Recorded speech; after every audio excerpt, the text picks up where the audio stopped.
Even though I was pressured by Scott and his mother, I had difficulty conceiving. One day when I returned home, I found Scott, just back from a business trip, with Kelly holding twins in our house. Look.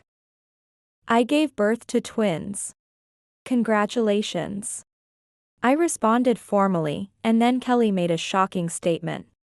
Scott is the father. What? Both of them had a malicious smile on their faces. Sorry, you're just a barren defect. So, you're useless to us now. I'm going to remarry her, so let's get divorced. As Scott and Kelly left, I stood there in shock, then the phone rang. It was my mother-in-law.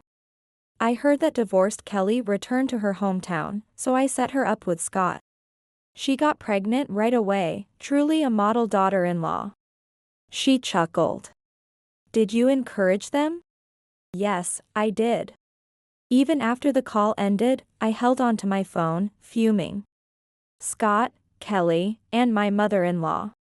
I will make them regret what they've done to me. Be prepared. My name is Anna, a 42-year-old housewife. Scott and I married 3 years ago after meeting at a friend's wedding. He had a fresh and clean presence with a bright smile that I found appealing. Scott seemed interested in me too, and after the wedding reception, he suggested we start dating. Our relationship, intended for marriage, began, and 2 years later, we were married. My mother-in-law was warmly welcoming at the introduction, but clung to Scott and sobbed at the wedding. Guests chuckled at her clinginess, typical of a mother of an only child, I thought. And I was relaxed about getting along with Scott. I could never have imagined what the future held. Scott, who cared so much for me during the relationship, suddenly changed as soon as he got married. That doesn't mean he has become an abusive man. He began to give me orders and try to get me to obey him. Anna is precious to me. I want to protect Anna from other men. With that excuse, Scott began to overly interfere and dominate me. The first issues were about my clothes and makeup. Scott frowned uncomfortably when he saw me about to go shopping in a sleeveless dress. Do you want to be approached by other men?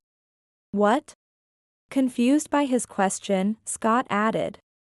You're exposing too much skin. It's indecent. You should wear something appropriate for a married woman. I didn't understand what was indecent about a knee-length dress, but asked anyway. Then, Scott, what do you think I should wear? Scott then pulled a character patterned sweatsuit from the closet and handed it to me. Anna, you really don't have any proper clothes, do you? These are the only pants you have other than pajamas. What? Are all skirts bad? Of course. What if they blow up in the wind? There are lots of weird people out there. You need to be more careful. Lectured seriously, I felt discouraged. It might just be a matter of differing values. I couldn't bring myself to go out in home clothes, so I postponed the shopping. The next day, a bunch of plain sweatsuits arrived addressed to me. Yeah. This is about right. You're married to me, you don't need to dress up outside. Scott said it cheerfully, but I protested. Then where should I wear all the outdoor clothes that are overflowing in the closet? Wear them at home. You don't need to show them to anyone else. Actually, you don't need makeup either, right? Sunscreen is enough. Scott smiled. Maybe you should stop going to the hairdresser? If you really need to, I can cut your hair. I was horrified. Is this man sane? But, you know, I'm paying for makeup and haircutting with my salary. It's a bit much to say that. Timidly making my case, Scott thought for a moment and then decided. All right, I'll allow makeup and hairdressing. But from now on, you'll go out dressed as I say. You're my wife, after all. Understood. Although I agreed, it was impossible to go downtown dressed like I was cleaning. Reluctantly, I resorted to changing into a dress in the station's restroom to go shopping or meet friends. Scott allowed me to go to the hairdresser, but he complained about my hairstyle. Since you're my wife, I want you to stop having hairstyles that appeal to men. Worn down by his persistent comments, I changed my brightly dyed brown hair to black with gray coverage. I also cut my long, permed hair and changed it to a short bob. Anna, you look different. People I bumped into were surprised, but explaining in detail was too troublesome. So I just smiled vaguely to gloss it over. Honestly, I didn't like being dictated to by my husband about everything. But hearing, Anna is my wife, I don't want her to stand out too much. And it worries me that other men might show interest in her, made it hard to complain. Ultimately, I convinced myself it was all done out of love and had no choice but to comply. Moreover, Scott didn't look too happy when I met up with friends. Every time, I had to report who I was going with, what time I would return, and even send a photo as proof to Scott's phone. If men were present at the dinner, even if they were friends' husbands, Scott would sulk every time. When I did attend, Scott would always come to pick me up. I'll head straight home once it's over, I'd tell him, but he was afraid I'd get too close to other men. I wasn't trusted. Your husband really treasures you. It's because you're newlyweds. I tired of brushing off these half-joking comments with a wry smile. Despite this, Scott justified his weekly outings as work-related, drinking every weekend. When I pointed this out, unable to agree, Scott pursed his lips. It's not like I want to go, it's just social obligations. If I cut back on these, it could affect my job and lead to a salary cut. Don't you understand? He half laughed as he said. If my salary decreases, it'll be tough for you too, right?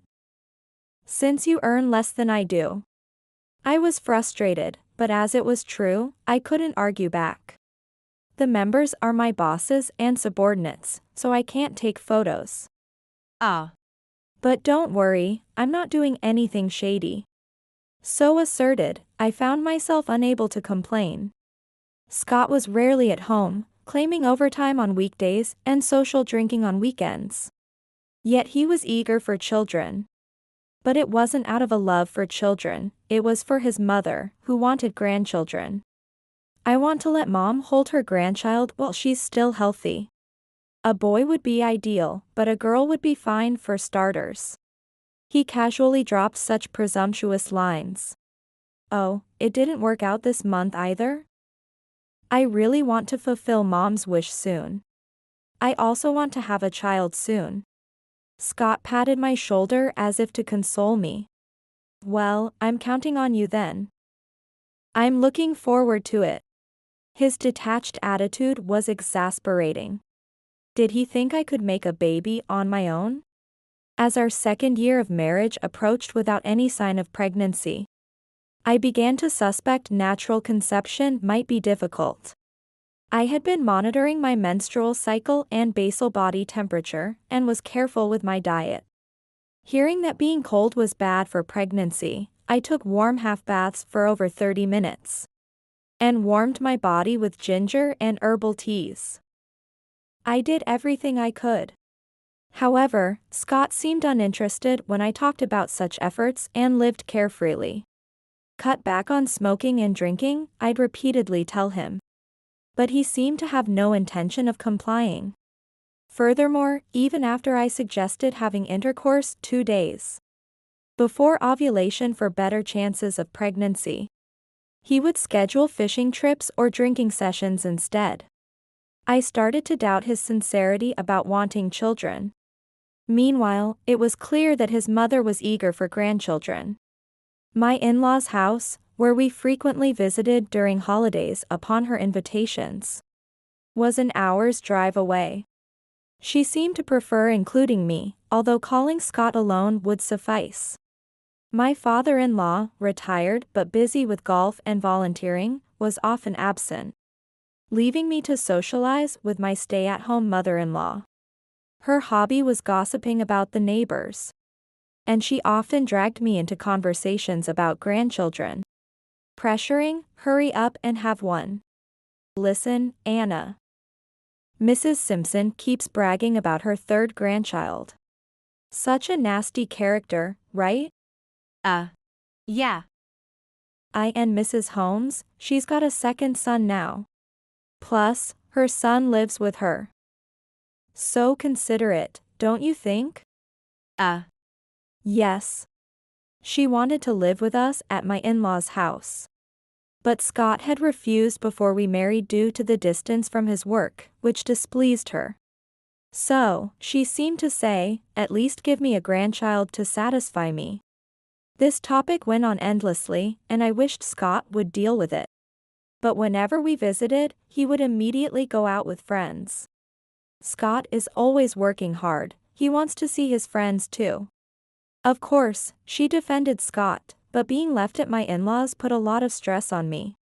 The meals were prepared by my mother-in-law, and I took care of the cleanup. There were no mean comments or sarcasm, just rush to say, I want my grandson as soon as possible. 2 years into marriage and still no child? When will I be able to hold my grandchild? Hey?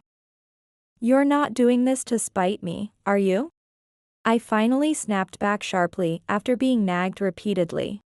No, that's not it. Really? But at this rate, I'm worried I won't meet them while I'm still alive. Right, Scott? As Scott played with his phone, he chuckled and replied. Oh, come on, Mom. Anna is trying hard, right? So why does he act like it's none of his business? As these interactions between Scott and his mother continued, my frustration grew. However, entering our 3rd year of marriage, Scott suddenly stopped talking about children.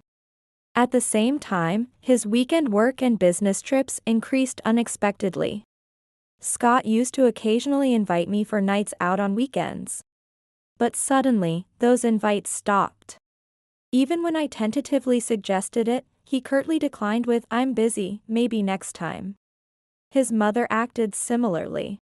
When I showed up at my in-laws' house, which used to be filled with incessant talks about other people's grandchildren, everything changed. She didn't mention them at all, as if she had become a different person. One day, I arrived at my in-laws' house earlier than planned. As usual, I parked my car in a nearby coin-operated parking lot and walked to their house. Scott said he would come later after finishing some errands, so I was there alone.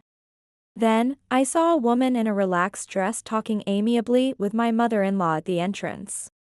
I was so happy to hear that divorced Kelly came back to her hometown. We'll be counting on you from now on. Likewise, please take care of me.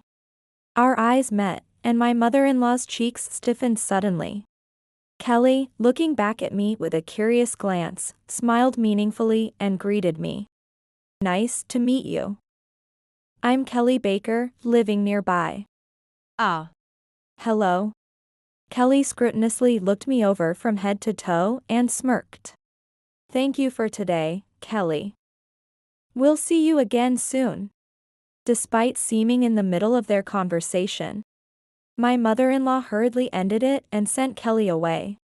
After taking me inside, my mother-in-law was cheerfully brewing coffee but seemed distracted. Eventually, Scott joined us, and my mother-in-law took him to another room for a private talk. When he returned, Scott was all smiles, which was odd for the entire day. I met Kelly again 6 months later. She showed up at the apartment where Scott and I lived, carrying newly born twins. Scott, who had been away on a business trip for 2 days, was already home when I returned from work. And for some reason, Kelly was with him. Look. I gave birth to twins. Congratulations. While Kelly enthusiastically showed off the babies, I responded formally and then asked Scott. Welcome back. By the way, why is Ms. Baker here? Before Scott could answer, Kelly responded. Actually, I'm Scott's ex-girlfriend. Oh, is that so? My nonchalant response seemed to irritate Kelly. Don't you get it? Are you stupid? What? Then Kelly dropped a bombshell. The twins' father is Scott. What? Unable to comprehend the situation, I stood dumbfounded as Scott wrapped his arm around Kelly's waist and pressed his cheek against hers. I should have married you back then. I was shocked by our breakup and made a wrong choice. We can start over now. I'm favored by your mother and will definitely get along well. Scott smiled happily at a confident Kelly. Mom has always liked Kelly. She was thrilled when we got back together. Plus, she got pregnant right away, with boys too.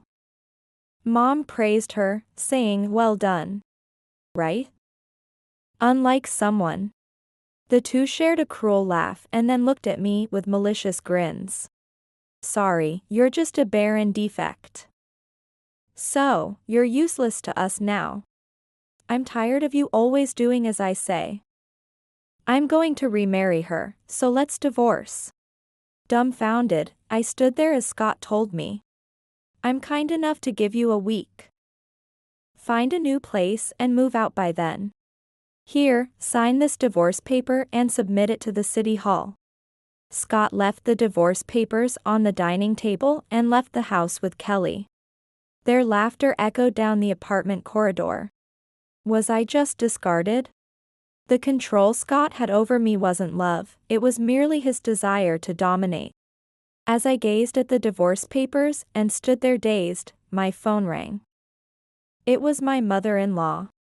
If you interfere with those two, I won't forgive you. She spoke harshly, intimidating me. I never liked you from the start. I always wondered why Scott chose such a plain woman. Sorry for being plain. I apologized sarcastically. I thought I'd acknowledge you as a daughter-in-law if you gave birth to a grandchild. But you're utterly useless. You're brainless. She spat out her words venomously. I told Scott that Kelly had come back home. Those two got back together right away. They're really a perfect match. I wonder why they ever broke up. Did you instigate the affair? I asked in shock, and my mother-in-law casually admitted it without a hint of shame. Yes, that's right. I wanted Kelly to be my daughter-in-law. Getting pregnant so quickly, she's truly the ideal bride. She sounded utterly pleased with herself. So it's all my fault for not getting pregnant? Of course. There's no point in having a daughter-in-law who can't bear children. If that's the case, it's better to replace her with another woman. She stated this outrageous philosophy as if it were nothing. So just sign the divorce papers and disappear quickly. After a tirade, my mother-in-law hung up the phone. I continued to grip my phone for a while after the call ended, dizzy with anger, frustration, and a sense of humiliation. What do these people think of me? I can't let this go, the indignation is eating me up inside. Clenching my back teeth, I swore revenge. Scott, his mother, and Kelly. I will make sure they deeply regret causing me such pain. They should be prepared. Hey, haven't you moved out yet? It's been well over a week. Scott kept calling and messaging daily, but I used my busy schedule as an excuse to drag things out. Even after submitting the divorce papers, there were plenty of things to do. A week later, when I was ready, I summoned Scott, Kelly, and my mother-in-law to the apartment. All three showed up with sour expressions. Kelly wants to live in the apartment I've been in rather than a new one. So we've decided on this place. Get out already. It's not right to keep imposing on my parents-in-law forever. Since you've filed for divorce, move on. It seems like you're still hung up on Scott, but he belongs to Kelly now. As the three of them started making a scene at the dining table, I calmly addressed them. Scott and Kelly sat together, with my mother-in-law across from them. I served coffee for everyone and sat next to my mother-in-law, speaking sharply. I have no lingering feelings for this man. A man who lies, controls his wife, and has children with an affair partner is the last thing I want. Perhaps my words struck a chord because Scott looked visibly uncomfortable. Anyway, as long as you're squatting here, we can't move in. Oh, did you forget? My parents paid the down payment and half of the purchase price for this room. Did they? Scott blinked in confusion. It's incredible how he forgets things that don't suit him. Despite bragging about his high salary at a big company. It's not much to boast about, I thought with a snort. We split the rest between us. Since my parents and I contributed more, I put it in my name. So, it's my apartment. Kelly and my mother-in-law were shocked. Scott, that's not what you told me. Scott, well, fine. Keep the place. Kelly, let's find another apartment. Scott tried to sound magnanimous, but Kelly pouted. I was looking forward to spending time in Scott's study. Fine, I'll ask Dad to buy us a high-rise condo. It's only because of Scott's earnings that you could live here. And now you're boasting like that? What a wicked daughter-in-law. I knew it. So, are we done here? To her discontented grumble, I smiled confidently. No, the main topic is just about to begin. The main topic? I called you here because I've gathered evidence to report. I pulled out an investigation report. And about 10 photos from a large envelope and laid them on the dining table. At this, Scott and Kelly's faces turned pale, and they started to panic. They scrambled to collect the photos and hid them in their pockets and bags, prompting an annoyed reaction from my mother-in-law. What was that? I couldn't see. Don't worry. There are plenty more images I haven't printed yet. I then showed the images on my phone, sliding through them as my mother-in-law watched. Scott and Kelly screamed and tried to snatch the phone, but I swatted their hands away. As my mother-in-law peered into the phone screen, her face changed color. You too. You have other partners too? Their disturbance was natural. The screen displayed images of Kelly and Scott each arm in arm with different partners, entering and leaving hotels. Come on, Mom. Don't believe that. Anna must have fabricated them. Yes, that's right. She looks timid but is cunning. As they scrambled to make excuses, I countered. A novice like me couldn't possibly take such good evidence photos. I hired a detective agency to investigate the infidelity. So these are definitely genuine. If you doubt it, why not call the agency yourself? I handed out the detective agency's business card, and Scott and Kelly fell silent, their faces sour. Eventually, unable to bear the silence, Scott confessed. Yeah. That's right. I've been seeing other people besides Kelly. It's my money I'm spending, I can do what I want with it. Got a problem with that? Other men won't leave me alone. I can't help it. Wait, Scott, you said I was the only one. You big liar. Kelly, burning with anger, and Scott, equally aggressive. You too. Saying, I can finally be with Scott, it's like a dream. Are any men fine for you? Enough. She scolded them both. Holding her forehead, she lamented in a dismayed tone. I'm disappointed in both of you. After all the arrangements I made, this is a letdown. Seeing my mother-in-law's disappointment, I couldn't help but burst into laughter. Shaking my shoulders as Scott, Kelly, and my mother-in-law stared at me puzzled. Sorry, it's just funny seeing Mother pretending to be a reasonable person. Huh, I'm sure you'll be cheated on. Because you don't support Shinya as a daughter-in-law. My mother-in-law, this time, turned her attention to me. She continues to nag and make sarcastic remarks as usual. If you had properly devoted yourself to Scott and had children, he wouldn't have strayed to Kelly. In the end, it's all your fault. Despite her own role in orchestrating their affair, she had the audacity to say such things. As I stood speechless, Scott and Kelly jumped on the bandwagon, shouting in chorus. That's right. It's all Anna's fault. If you can't satisfy your husband or have children, it's only natural he'd lose interest. Poor Scott. Yeah. By the way, Mother, you're quite active yourself, aren't you? When I spread a different set of photos across the table, my mother-in-law gasped, speechless. Scott and Kelly, peering directly at the photos, let out absurd exclamations. Hey, seriously? Is that Mom's guy? Eek, a lover from overseas? Mother, not bad. Scott and Kelly were astonished, and I just smiled. There's also audio from the date. Wow, I want to hear it. It's not something shady, is it? It seems like a detective agency recorded it at a cafe. Ignoring the flustered mother-in-law, I played the voice recorder. Francois, I'll have the money ready soon, just wait. Her upbeat tone was evident in her voice. The parent of Scott's new partner is wealthy. So I'll just flatter the daughter-in-law and get them to cough up the money. Kelly is simple, so it's easy. Thank you, I appreciate it. I'm glad, now my sister can have her surgery. I love you. My mother-in-law happily responded to his broken English.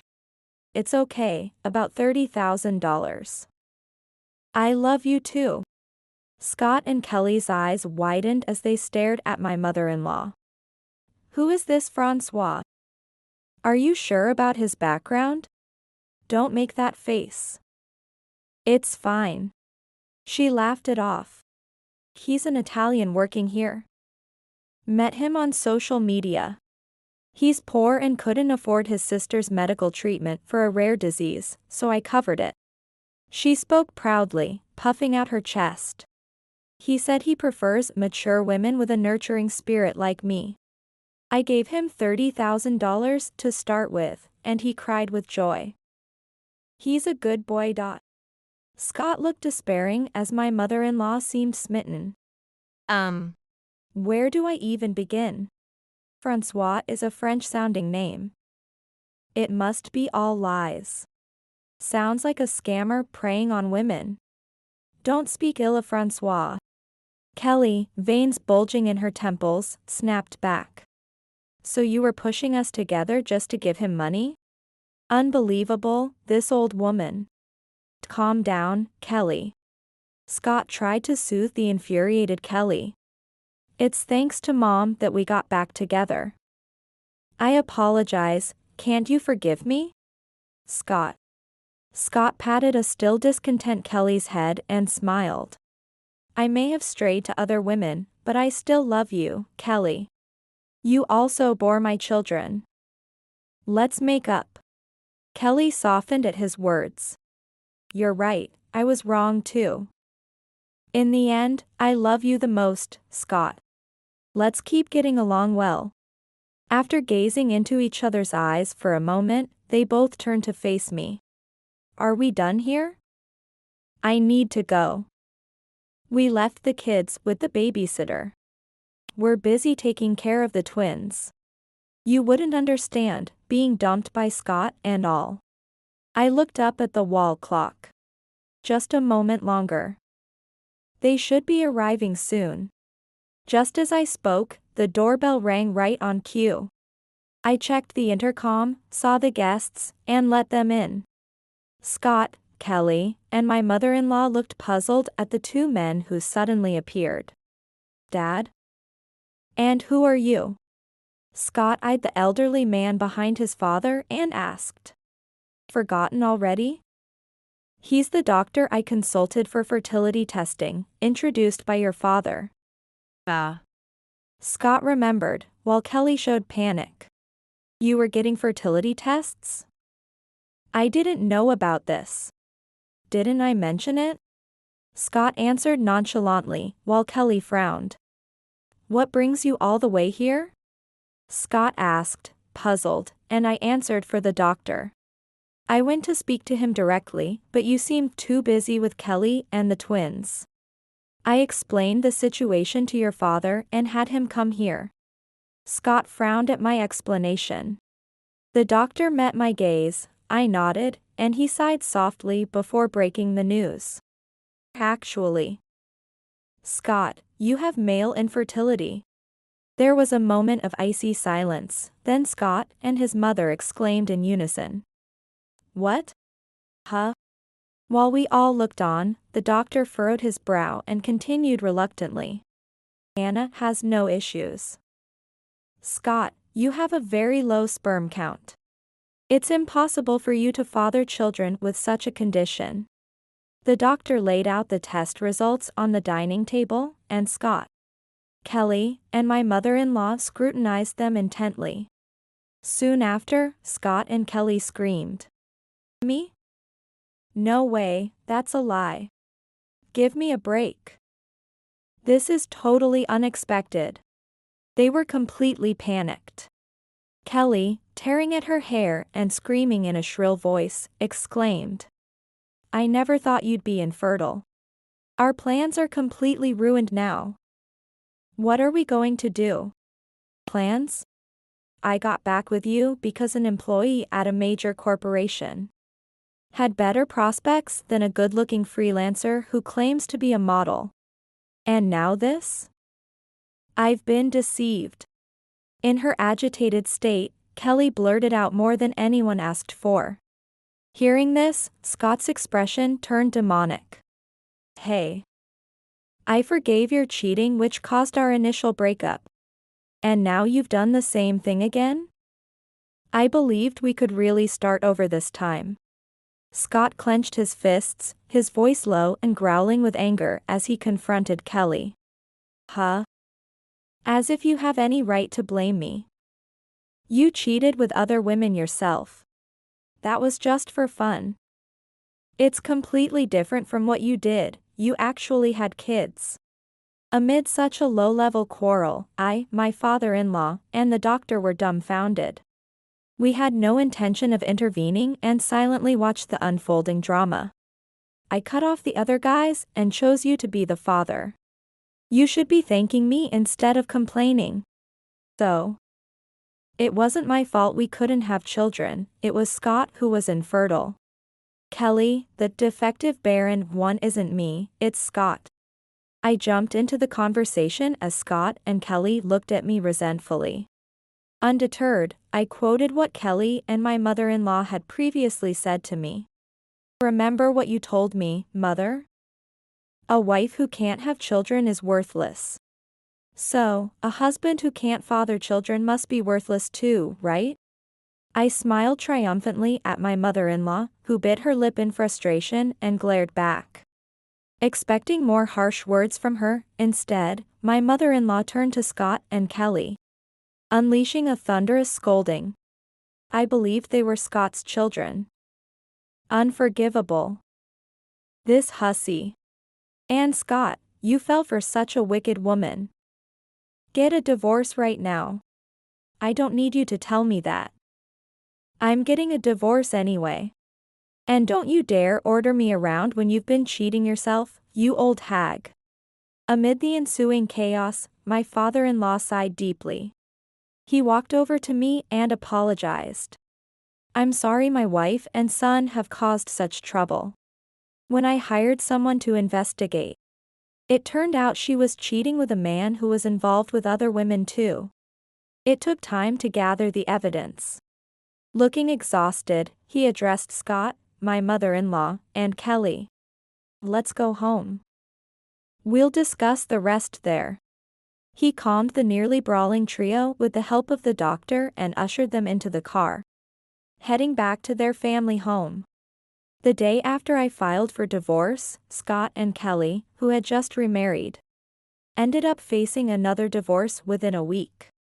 Both were heard complaining to friends and acquaintances. I never want to see that person's face or hear their voice again. while Scott and my mother-in-law ignored the advice from relatives. My mother-in-law finally listened when it was revealed she had been deceived by a scammer. She tried frantically to recover the money she had spent. But the scammer, already pursued by the police, had disappeared. After finding out she had used his retirement savings without permission, Scott's father served her with divorce papers. She cried and resisted but eventually gave in. It also came to light that she had accumulated debts in Scott's name, leading to a massive argument, with Scott's father and Scott moving out of the family home. My mother-in-law was left to live alone in their large house. After divorcing Kelly and moving into an apartment, Scott paid a lump sum of compensation into my account and continued his work as if nothing had happened. However, his past resurfaced when a local acquaintance joined his company and spilled the beans. The story of his remarriage to his ex-girlfriend and their quick divorce reached his superiors, who questioned his character. Relegated to a lesser department, Scott saw his salary significantly reduced. As soon as he became financially unstable, his former lovers distanced themselves, and he faced desperate days trying to pay off the debts his mother had accumulated. After divorcing Scott, Kelly moved back to her parents' house, where she lived leisurely with her twins, relying on her wealthy parents to pay the compensation in one go. She told them, "I remarried Scott, but it didn't work out." However, after I sent a legal notice revealing Kelly's multiple affairs and uncertain paternity of her children, her parents were furious and kicked her out. Reluctantly, Kelly moved into a rundown apartment. Placing her twins in daycare, Kelly started working multiple jobs, tirelessly working day and night. Now free from anyone dictating my choice of clothes or hairstyle, I grew out my hair and dyed it my favorite color. I began shopping for cute clothes at my favorite stores and enjoyed meals with friends, relishing the happiness I had regained. My heart felt light and refreshed as I lived my days. Though my marriage had failed, I learned a valuable lesson about not being deceived by superficial kindness. Now, I plan to enjoy my work and personal life to the fullest, without worrying about anyone else's expectations.